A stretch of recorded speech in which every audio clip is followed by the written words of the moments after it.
I'm Kawika Bernal. I'm a co-founder and CEO at Recess Studios. We're a full-service creative studio based in Portland with offices in New York and Los Angeles. And Kavika, how or when would you say you started to gain an interest in journalism or communication?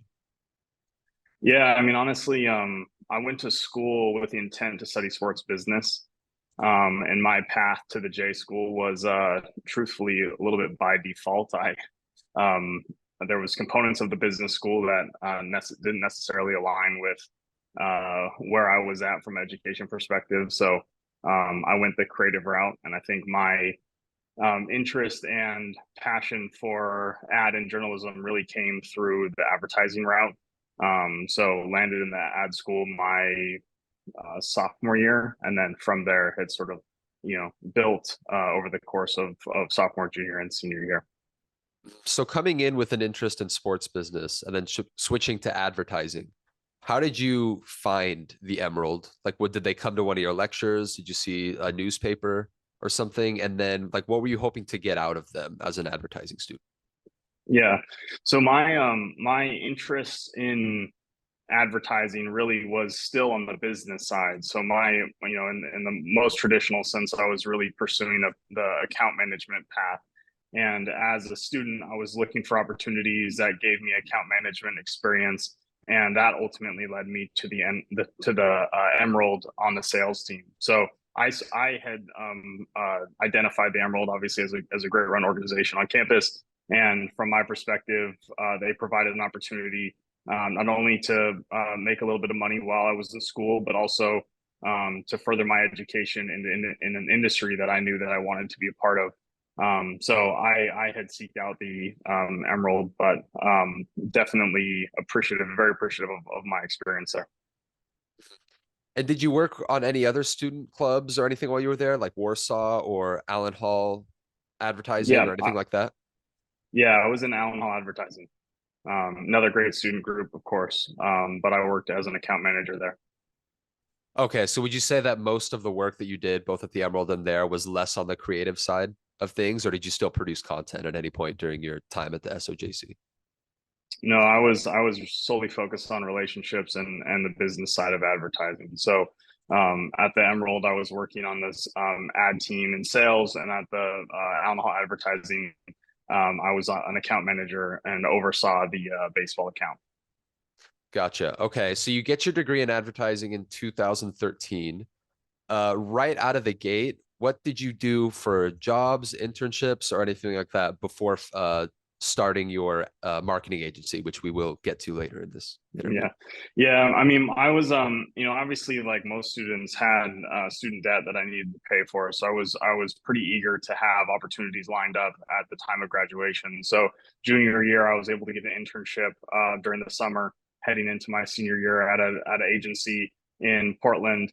And then was fortunate to maintain a relationship with them throughout the duration of my senior year, and was offered a full-time position at the time of graduation. So I think it was graduated, on a Thursday or something, and started work the following Monday. So I was Wow. definitely eager to jump right into the sort of opportunity that I was presented with. But I went straight into the agency world and haven't looked back.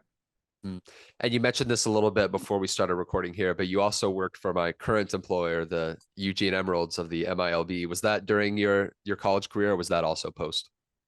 Yeah, that was during college career as well. And again, another, the thing that I love about the University of Oregon and Eugene in general is there's so much opportunity for students to get real world experience, whether it's sports business or advertising or in the audio space. The Unlike many other college towns, Eugene is ripe with opportunity for students. And I think the ones who seek that out, identify those opportunities, ultimately are getting experience that can be relevant to any path that they pursue post college. So I did work for the M's. That was one of my more fun jobs, less serious, but good opportunity to work with a great organization. So, Kavika, let's get into a little bit of what you're doing now. In 2018, you started your own marketing agency, Recess Studios. What vision did you have for this company when you were still in the early stages of development? What were you kind of setting out to achieve? Yeah, I mean, there's really two primary objectives. First, we wanted to create a great place for people to work. Obviously, we had been a part of several different types of organizations, and had identified, my business partner and I had identified the things that we really loved as employees and wanted to kind of embody in our company. And then secondly, we wanted to create world class work. So when we think about how our company and how the work that we produce shows up in the world, it's really important to us, and it was from day one, that we establish a standard and never stray from that. So twofold: wanting to create a great place for people to work, and secondly, in that work, we want to create world class execution. When our business shows up in the world. And what kind of projects, clients do you work with? Yeah, obviously, you want to be somewhat protective of the work that we do. But we do a lot of work with Nike. We do a lot of work with Jordan Brand. We work closely with the sneakers app. We work with a startup out of Beaverton called Backbone. That's in the consumer electronics space. We've done some work with Apple and are currently doing some work with Apple. So at the end of the day, for us, we're very fortunate to have the partners that we have, and the work that we do, I think, really comes down to that standard that I talked about, right? Like we are adamant that we are either delivering on that promise of excellence or learning and evolving and applying those learnings to ensure that we're building on that standard as we go. So from a client base, pretty diverse, I would say. From an industry and category base, pretty diverse as well. There's some that I haven't touched on that are in the fashion, lifestyle, in beauty space, but our kind of core partners are the ones that I mentioned. Yeah, one thing that I've been kind of told a lot during my time at UO, especially in the sports realm, is that being in the Pacific Northwest, it's a very niche. Everybody kind of knows everybody. And just from who you're talking about with your clients, Nike, people in Beaverton, everybody that's based here. Is that something that you've discovered? Do you think it would have been harder to branch out had you been somewhere else when you started? Yeah, I mean, I think we part of our rapid growth, we went from just two of us in 2018 to now almost 60 plus, almost 5 years later. So our growth, I think, is a testament to the proximity to a partner like Nike. But at the end of the day, I think the growth and the exposure is a testament to us growing outside of Portland, honestly, because at the end of the day, like one thing that we've really advocated for and prioritized from day one is a concept of diversity of thought. And when you're working with a partner in a specific market like Beaverton and their office is in Portland, it's really easy to get siloed in your creativity and ideation. So we opened New York and Los Angeles primarily to expand um, our candidate base. And as the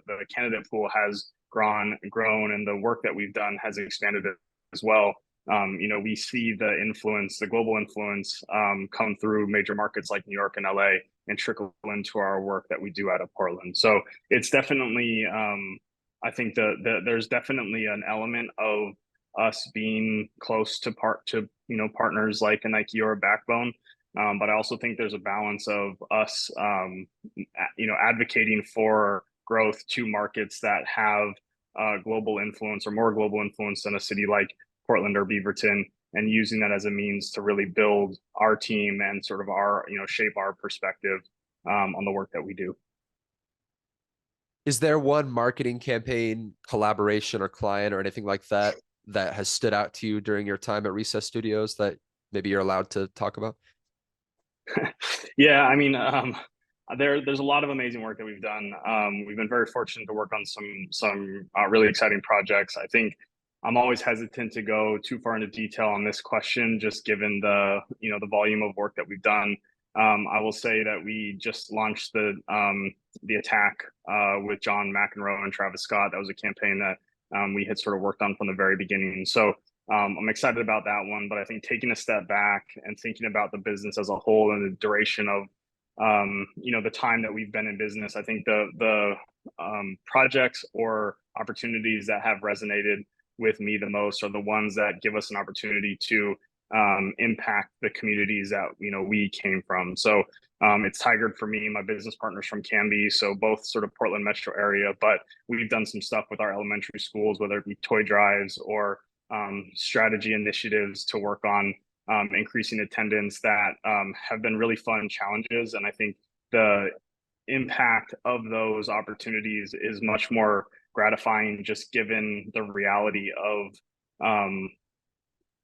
what community looks like and how impactful it can be in uplifting individuals like myself and my business partner. So like I said, there's a lot of really amazing work that we've done, but I think some of the favorite stuff that I've been able to work on are the things that impact the communities that we've came from. When you're working on so many projects, working with so many people, you have 3 offices opened in, the 3 of the biggest markets in the United States. How do you avoid burnout? What do you Yeah, that's kind a of good do to take care question. of yourself? That's a question for me or for the team? For you.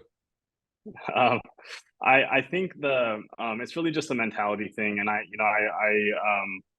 it's a balance because I feel so fortunate to be in the position that we're in, to have the team that we have, to do the work that we do, to work with the people that we work with in the cities that we work in. So it's easy.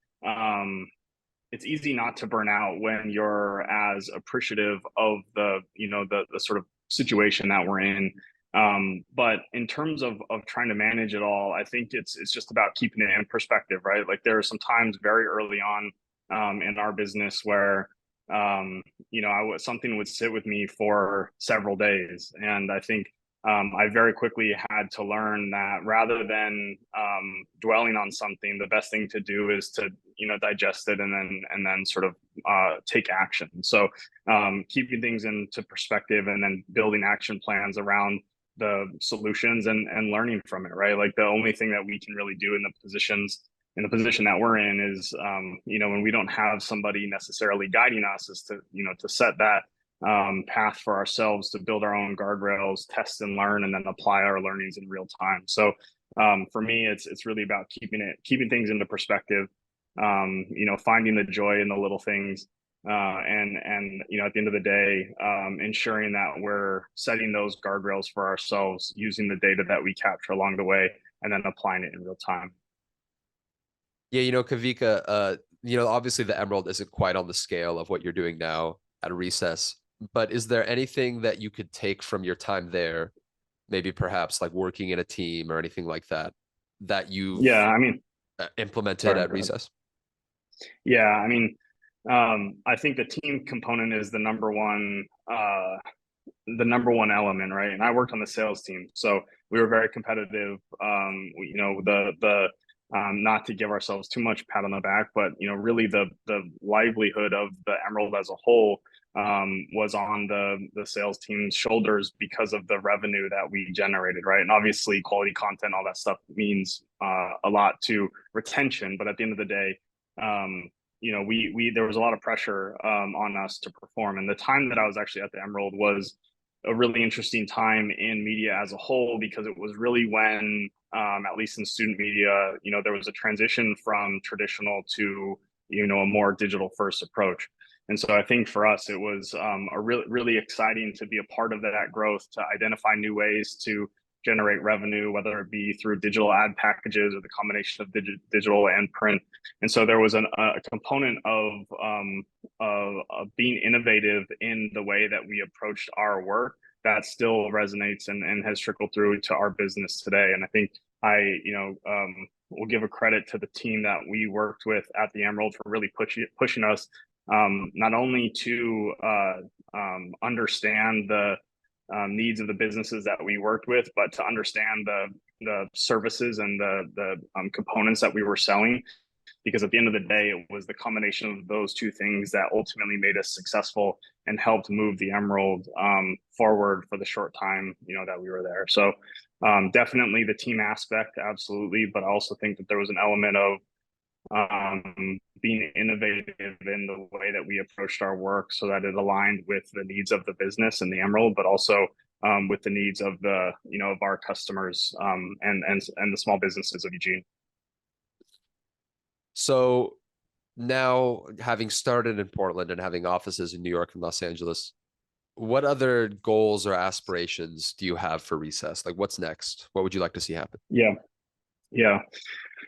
Um, I think the primary goal is to continue to grow sustainably, right? I mean, we sort of set on this 5-year plan. We're now working on sort of our 10-year plan.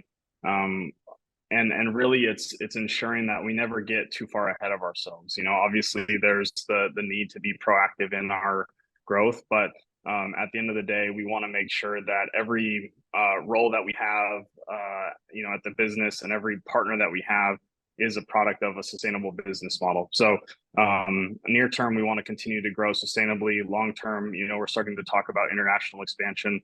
So TBD on timing for that, but knowing how connected this world is and knowing how influential, the sort of global markets are in the world that we work in, I think for us, exciting to think about a global presence or international presence, knowing the opportunities that will bring, both from a business perspective, but also, as I mentioned, diversifying our thought partnership and making sure that we're continuing to put the best foot forward for our clients.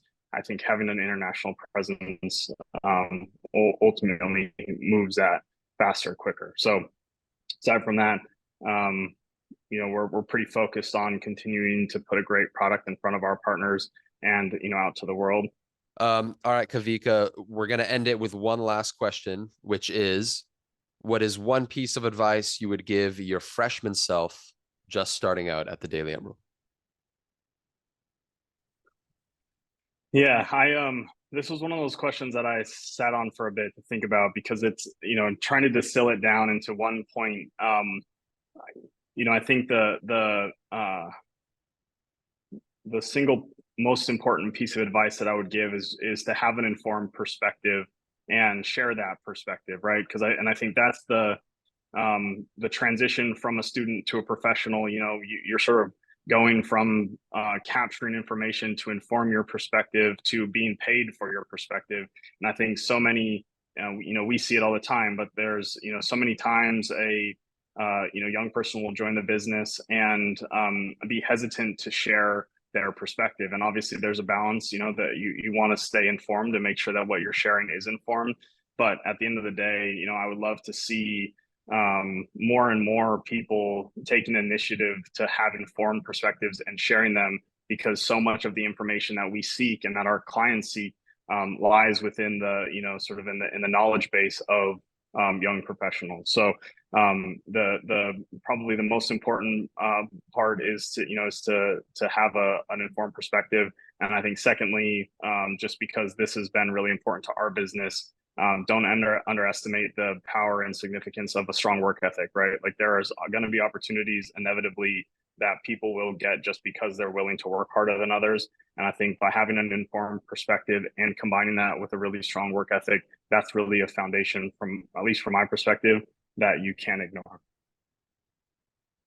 All right, Kawika, thank you so much for joining me. This is a great conversation, and I wish you the best going forward.